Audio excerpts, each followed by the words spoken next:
Here are today's top stories.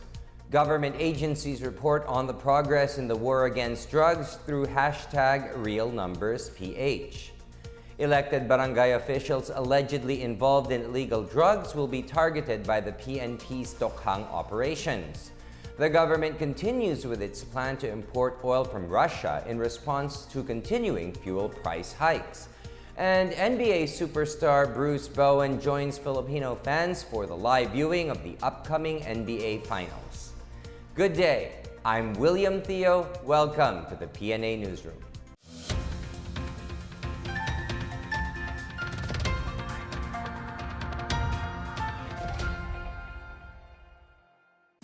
Law enforcers and communications officials assured the public of prompt and truthful reporting of the government's achievements in the war on illegal drugs through its Real Numbers campaign. More on this from Benj Bondo. The Real Numbers Forum opened at Camp Crame, where the Philippine Drug Enforcement Agency presented its most accurate data on the ongoing war on drugs. The Real Numbers Forum is the collaboration of the Presidential Communications Operations Office, Philippine Information Agency, Philippine National Police, Bureau of Customs, Department of Justice, Dangerous Drugs Board, and PDEA. In its latest report, 506 government officials and employees have been arrested from July 1, 2016 until May 15 this year, including 241 employees, 217 elected officials, and 48 uniformed personnel. Nearly 100,000 anti-drug operations have been launched by authorities throughout the same period. About 20 billion pesos worth of drugs have been confiscated, including over 2,000 kilos of shabu worth over 14 billion pesos. Authorities also dismantled nearly 200 drug dens and drug labs and rescued almost 700 minors. PNP Chief Director General Oscar Albayalde vows to ensure that it will continue reporting truthful information on the war on drugs. Aside from neutralizing those involved in illegal drugs, the PNP is focusing on the rehabilitation of users and pushers. Albayalde says the PNP remains determined to follow the President's directive to stop the spread of illegal drugs. For the PNA Newsroom, I'm Benj Bondo. Malacanang assures the public that the government will continue to adhere to the rule of law while pursuing the relentless campaign against illegal drugs.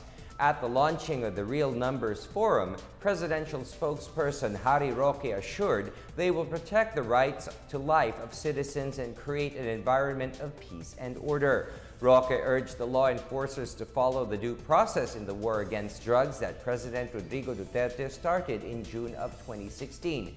Despite a marching order given by the president to policemen, Roque said Duterte has never tolerated abusive policemen. Contrary to criticism, Roque said Duterte does not and will never condone illegal killings. For his part, PCOO Secretary Martin Andanar said the #RealNumbersPH is the government's platform to combat misinformation, disinformation, and fake news. To get the accurate information about war on drugs, Andanar encourages the public to visit the Real Numbers PH page on Facebook. The House of Representatives has approved a bill authorizing a supplemental budget of 1.161 billion pesos to provide assistance for Dengvaxia recipients on second and third reading. The supplemental budget will be sourced from the 1.16 billion peso refund given to the Philippine government by Dengvaxia manufacturer Sanofi Pasteur earlier this year. Based on the proposal by the Department of Health, the fund shall be used for a medical assistance program, assessment and monitoring of Dengvaxia vaccine recipients, supplies and medicine, and human resource development. The bill mandates the Department of Budget and Management to release the amount to the DOH in accordance with budgeting, accounting, and auditing laws, rules, and regulations. Suspected drug personalities who won in the recent barangay and SK elections are now the subject of the PNP's anti-drug Tokhang operations. PNP Chief Oscar Albayalde says they are now in possession of the list elected candidates allegedly involved in illegal drugs.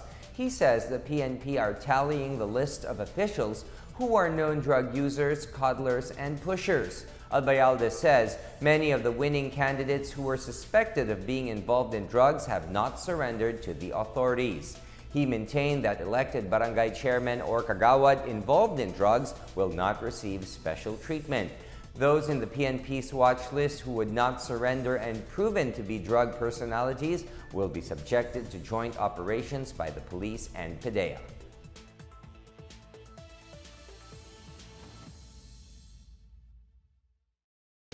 Still to come, the government continues with its plan to import oil from Russia in response to continuing fuel price hikes. Health officials promote good hygiene to displaced residents in Marawi City. These and more when the PNA Newsroom continues.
Talks are underway for the realization of the country's plan to import crude oil from Russia.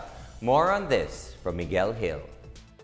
The government has pushed through with plans to import oil from Russia, a non-OPEC member country. Presidential spokesperson Harry Roque says Energy Secretary Alfonso Cusi has informed him of the Philippine National Oil Company's initiative to import diesel from Russia. A barrel of crude oil from Russia would cost $25 to $27, including freight costs and insurance. The government will undergo the needed process to ensure that the quality of diesel will match the standards of those bought from traditional sources. Once the importation pushes through, this will give Filipinos access to cheaper fuel products. For the PNA Newsroom, I am Miguel Hill. The Department of Trade and Industry welcomes the enactment of the Ease of Doing Business and Efficient Government Service Delivery Act of 2018. President Duterte signed Republic Act 11032 into law Monday evening. Under the new law, business processes will be streamlined and processing time in all government agencies, including local government units and government-owned and controlled corporations, will be reduced. DTI Secretary Ramon Lopez says a whole-of-government approach was needed to fully implement and integrate reforms on ease of doing business. Undersecretary Roel Barbao said the enactment of the EBOB into law will facilitate the improvement in the country's ranking in the 2019 Doing Business Report of the World Bank and International Finance Corporation.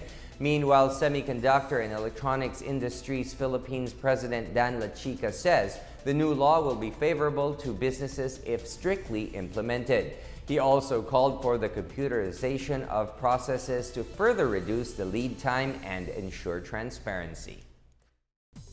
The construction and rehabilitation of provincial roads funded with a budget of 8.3 billion pesos will start this year. Qualified provinces will receive funding under the Conditional Matching Grant to Provinces for Road and Bridge Repair, Rehabilitation and Improvement Program. DILG OIC Secretary Eduardo Año says provinces who wish to avail of the program must complete their Local Roadwork Network Development Plan or LRNDP. This will contain a transparent and predictable multi-year program spanning 5 years to rehabilitate roads in support of local economic drivers such as agriculture, trade, logistics, and tourism. Out of 81 provinces, 9 have already completed their LRNDP, while 72 others are still completing their respective roadmaps. Health officials in Marawi City have joined forces with a non-profit organization to teach displaced residents about proper hygiene. More on this from Laid Kabagani. Marawi City Health Office, in partnership with Action Against Hunger or AAH, conducted a hygiene promotion activity for the internally displaced persons at Sarimanok 10 City Site 1 in support of the observance of the Marawi Week of Peace, highlighting the importance of maintaining good sanitation and public health. Hygiene Promotion Officer Anika Makarambon Mapandi, together with other AAH officers, gave lectures and demonstrations on proper hand washing, food cleaning, toilet use, and preventing waterborne diseases. Ang hygiene promotion, yung kaninang ginawa po natin, is para po ma-alleviate natin or kung pwede zero case ng ating pong waterborne diseases like your symptoms like diarrhea, cases like cholera, dysentery, which actually every after calamity, man-made or disaster, talagang may manifestation ng ganun may mga waterborne diseases.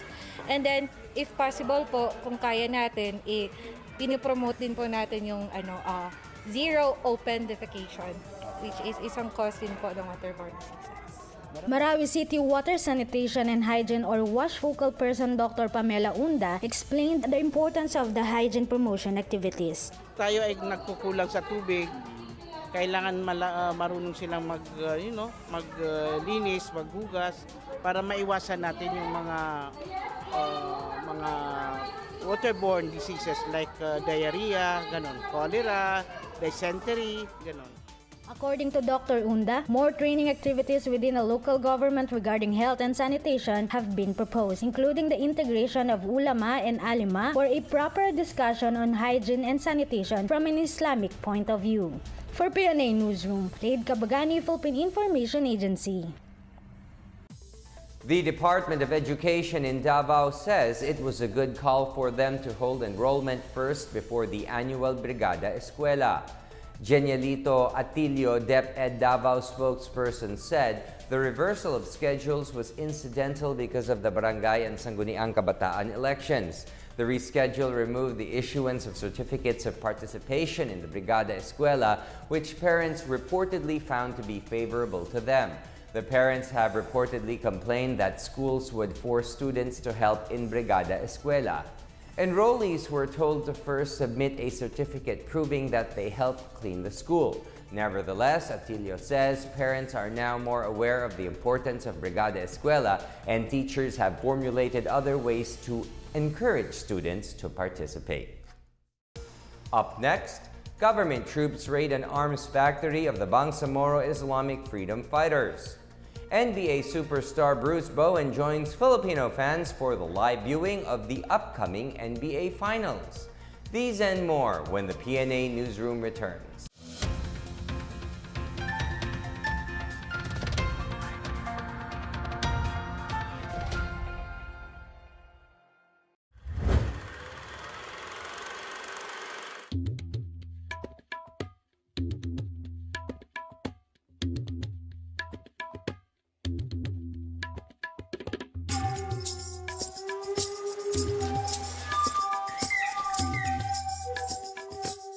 Ano mo, Diego? Nasaan yung baril?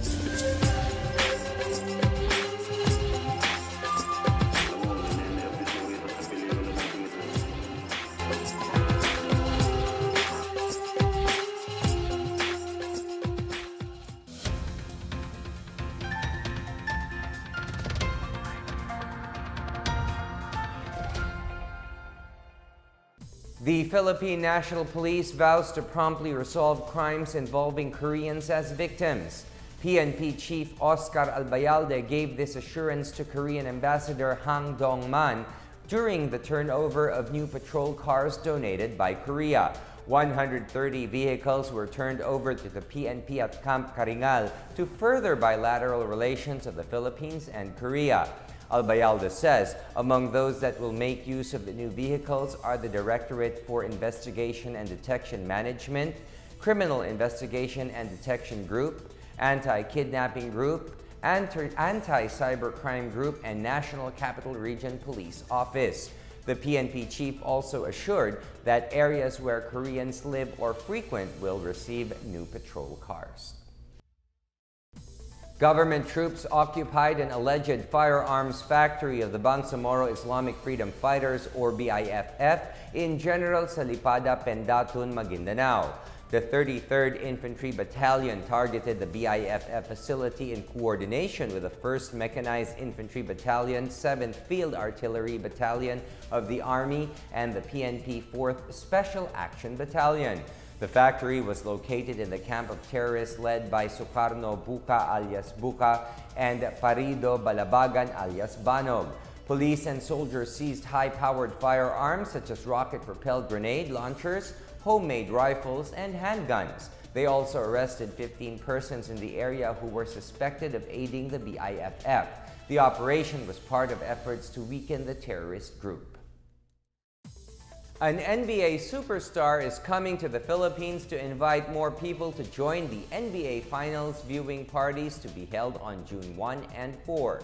Bruce Bowen, who was part of the NBA All-Defense team and won 3 titles with the San Antonio Spurs, will be the special guest of the viewing party set by broadcast partner BTV.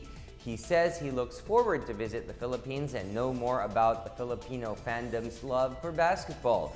The first viewing party will be at the Eastwood City Mall Activity Center in Quezon City as Cleveland Cavaliers and Golden State Warriors begin their best-of-7 series on Friday at 9 a.m. Philippine time. The Game 2 viewing party will happen on Monday 8 a.m. at the Buffalo Wild Wings restaurant inside Glorieta 2 in Makati City. Bowen will also conduct a basketball clinic with 40 kids at the PUP campus on Saturday, while he will be in a Fans Day back at the Eastwood City Mall Activity Center on Sunday. Another bid for the Guinness. A town in Pangasinan targets a new Guinness World Record for what may be the world's tallest icon by building a monument of its namesake patron saint. More on this from Maricor Zapata.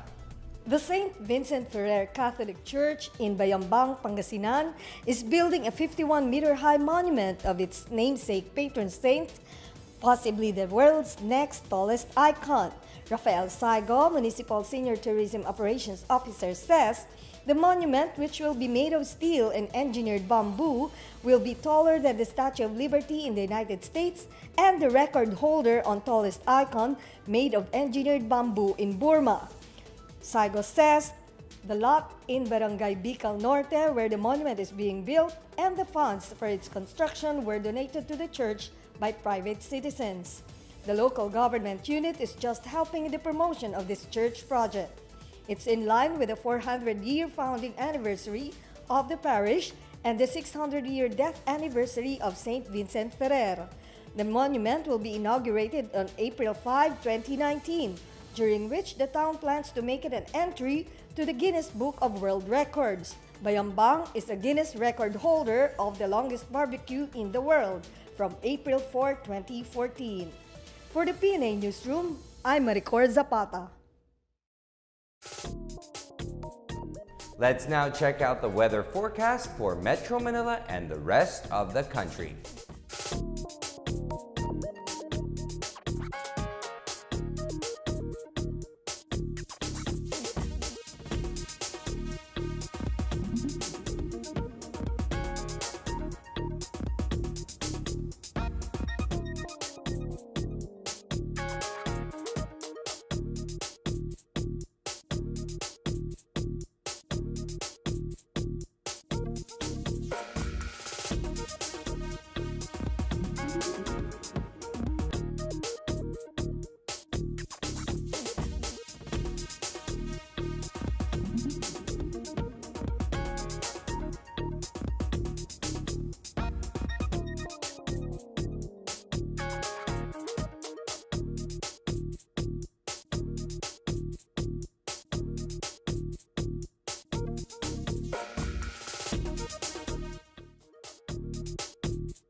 Here's another look at today's top stories.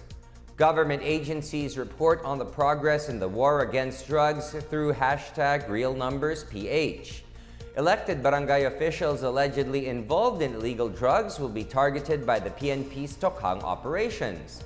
The government continues with its plan to import oil from Russia in response to continuing fuel price hikes. And NBA superstar Bruce Bowen joins Filipino fans for the live viewing of the upcoming NBA Finals. Thank you for watching another edition of the PNA Newsroom. To check out these and other stories, visit the PNA website or follow the Philippine News Agency on Facebook and Twitter. For more stories about the government and how it serves the Filipinos, look for these hashtags in all of our social media platforms and websites. And as we approach the midweek, remember, spectacular achievements are the product of taking great risks. Let us not lose perseverance. And that's your daily dose of the latest news and information that you need to know. From the PNA Newsroom, I'm William Theo. Good day.